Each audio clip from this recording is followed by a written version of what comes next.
হিন্দু লেখক, সে আমাদের নবীজির বিবিদের প্রত্যেকের সম্মানকে কটাক্ষ করে, আমাদের নবীর নারীদের প্রতি, বিবিদের প্রতি প্রেম এবং ভালোবাসাকে ব্যঙ্গ বিদ্রুপ করে একটা বই লিখেছে।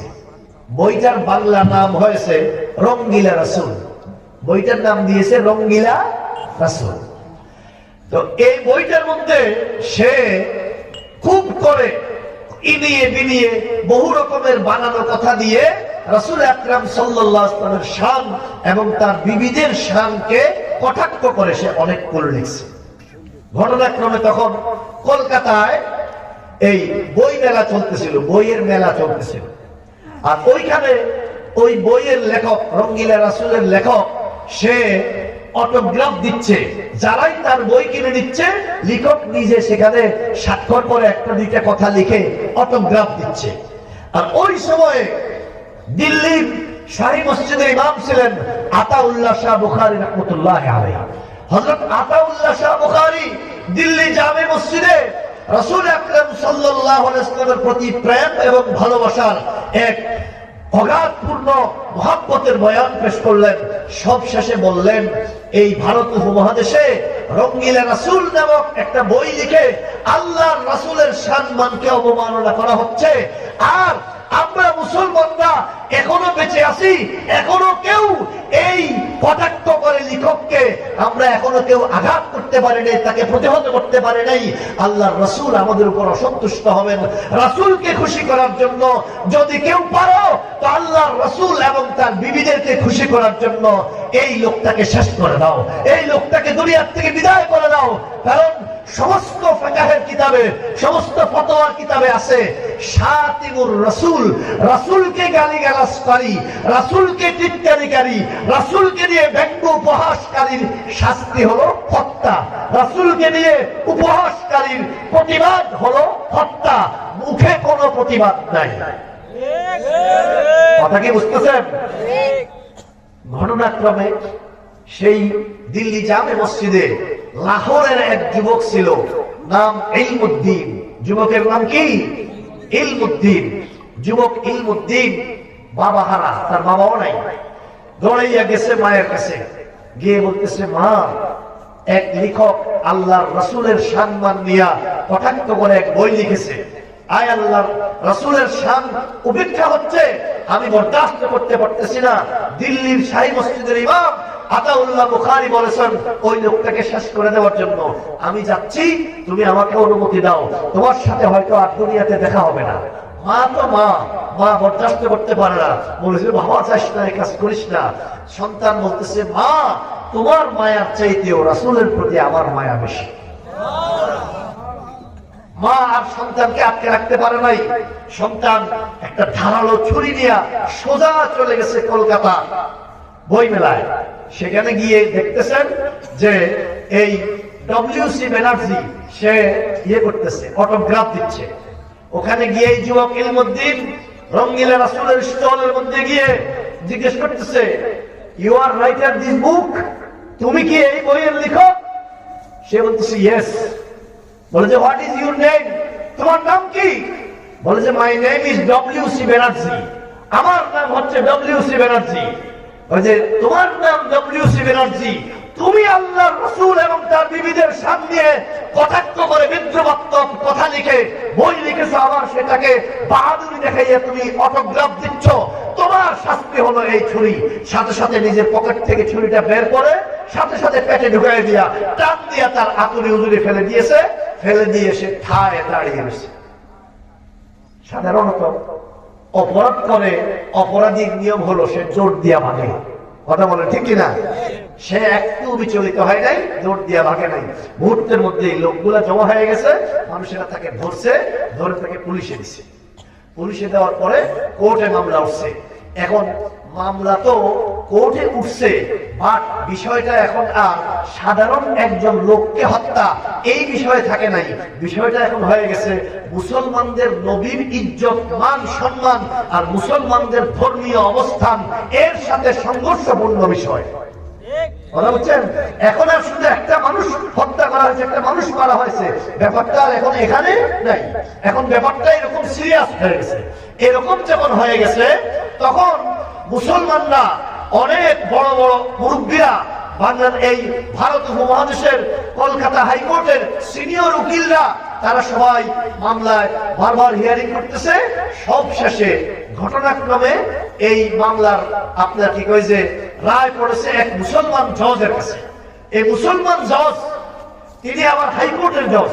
তো সাধারণত হাইকোর্টের যারা জজ তাদের সাথে সুপ্রিম কোর্ট হাইকোর্টের যারা সিনিয়র উকিলদের সাথে সিনিয়র জজদের একটা গোপন বিতর্কিত একটা সম্পর্ক থাকে।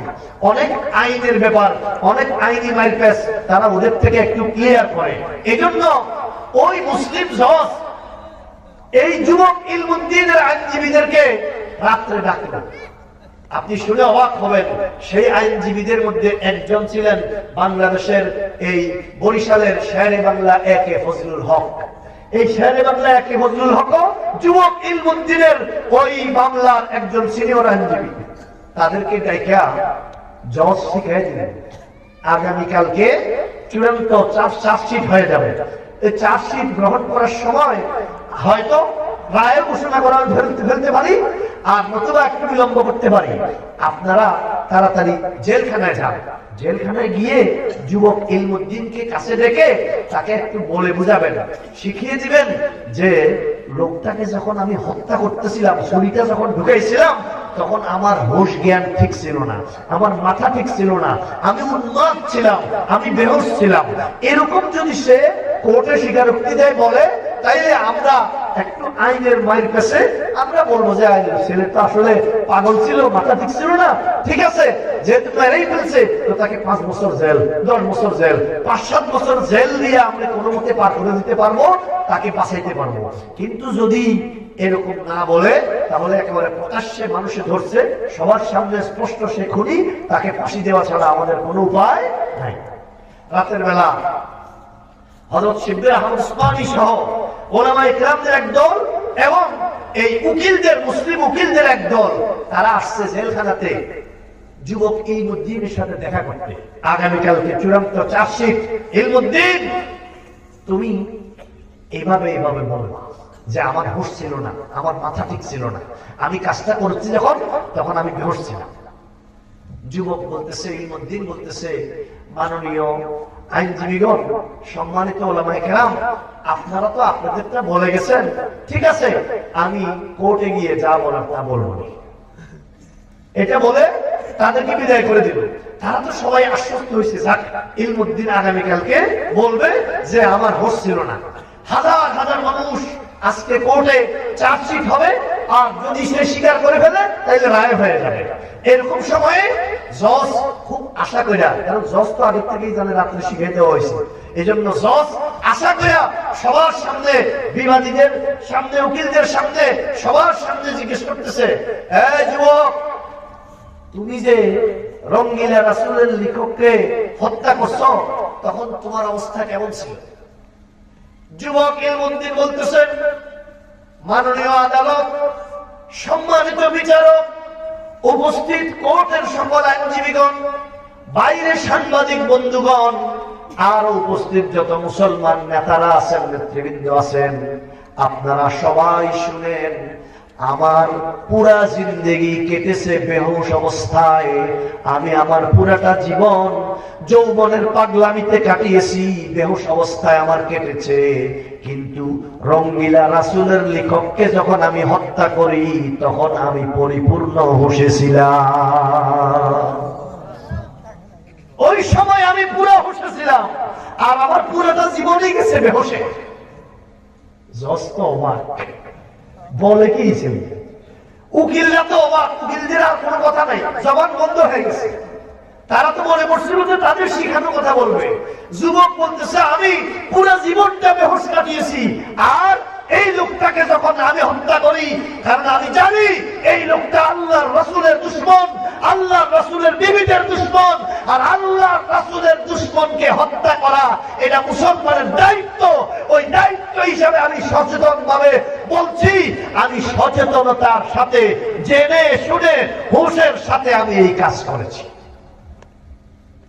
এবার জজ দ্বিতীয়বার তাকে ডাক দিয়ে বলতেছে, ইলমুদ্দিন, তুমি যা বলতেছ তার পরিণতি জানো? তোমাকে তো এই কারণে ফাঁসি কাষ্ঠে ঝুলতে হবে, এই কারণে তোমাকে মৃত্যুদণ্ড দিতে হবে। যুবক ইলমুদ্দিন এবার বলেন, মাননীয় জজ, সম্মানিত আইনজীবীগণ, সাংবাদিক বন্ধুগণ, মুসলমান নেতৃবৃন্দ, আপনাদের সবাইকে ডেকে বলি, আমি আবেদন করছি আপনারা নিশ্চিতভাবে আমার মৃত্যুদণ্ড দিবেন এবং নিশ্চিতভাবে আমার ফাঁসি দিবেন। তো আমি আপনাদের কাছে আবেদন করি, আমার ফাঁসিটা আজকে, এখনই, আজকে দিনেই কার্যকর করুন। সবাই আরো অবাক, কি ব্যাপার? সাধারণত কোর্টের রায় হয়, রায় হওয়ার পরে আবার হিয়ারিং হয়, আবার আপিল বিভাগে যায়, আবার যাচাই বাছাই হয়, সব শেষে প্রেসিডেন্টের কাছে যায়। প্রেসিডেন্ট আবেদন প্রত্যাখ্যান করলে তবেই রায় কার্যকর হয়। কিন্তু যুবক বলতেছে আজকেই যেন ফাঁসি দেওয়া হয়। যুবক বলতেছে, ইলমুদ্দিন বলেন, অমাননীয় আদালত, অমাননীয় আইনজীবীগণ, আপনারা বিলম্ব করবেন না, কেননা আমি গতকাল রাতে আপনারা দেখা করে আসার পরে যখন আমি ঘুমিয়েছি, ওই ঘুমের ঘরে আমি স্বপ্ন দেখি আমার রাসূল বিশ্ব নবী রাহমাতুল লিল আলামিন, এক পাশে আবু বকর আর এক পাশে ওমর, আর পিছনে তার বিবিদেরকে নিয়ে ফুলের মালা নিয়ে আমার জন্য অপেক্ষা করতে আছে।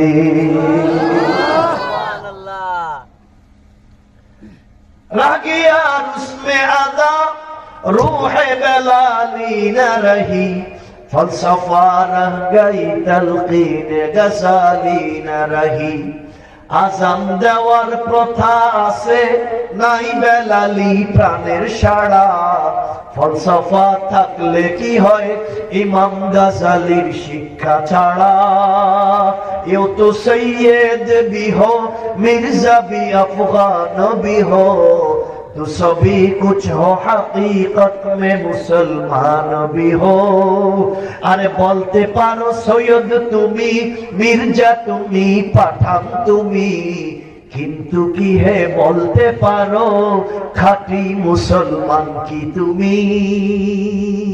ও বন্ধু, আল্লাহর নবীর প্রতি আমাদের প্রেম এবং ভালোবাসা কোন পার্সেন্টেজ ছাড়া হবে 100 ভাগ। বলেন কত ভাগ? সবাই বলেন কত ভাগ? 100 ভাগ। যদি 100 ভাগ নিখুঁত প্রেম, আল্লাহর নবীর প্রতি নিখুঁত ভালোবাসা দেখাতে পারি, তবেই আমরা মুমিনে কামিল হতে পারবো, সত্যিকারের ঈমানদার হতে পারবো। আল্লাহ আমাদেরকে সত্যিকারের মুমিন হয়ে দুনিয়া থেকে বিদায় নেওয়ার তৌফিক দান করুন।